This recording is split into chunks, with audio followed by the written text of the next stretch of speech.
سلام. سلام علیکم، بفرمایید. برای استخدام اومدید؟ بله، حاج آقا هم سلام رسوند. به به به به به به، فدا مدا. سلام ویژه به حاج آقا برسونید، از فردا هم بیاین سر کار. بله باش، خداحافظ. سلام علیکم حاج آقا. و علیکم السلام. برای استخدام مزاحم شدم. بله، کسی سلام ملام نرسونده؟ ببخشید؟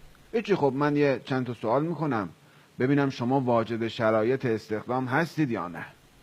بله بفرمایید، در خدمتیم.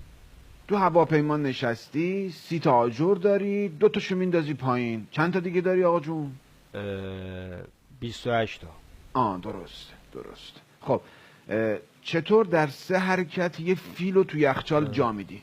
خب اول در یخچال رو باز میکنیم، بعد دوم فیلو میذاریم، سوم هم در یخچال رو میبندیم. احسن، درسته. حالا سلطان جنگل کیه؟ سلطان جنگل شیره. بله، شیر. بله. خب این شیر برای خودش جشن تولد گرفته، همه حیوانات رو هم دعوت کرده، یکی نرفته. کی نرفته؟ فیل نرفته دیگه، چون تو یخچاله. احسن، خوبه. بله. یه پیرزن میخواد از یک رودخونه کم عمق رد بشه، چطور از میون همه اون تمساها رد میشه؟ خیلی راحت رد میشه، چون که تمساها رفتن جشن تولد شیر. احسن. حالا پیرزنه تو رودخونه میفته میمیره، چرا مرد؟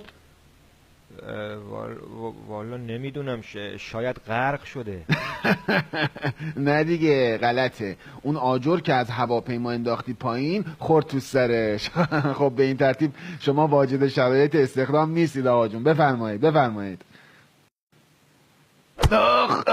یکیش خورد تو سر پیرزنه، اینم دومیش بود.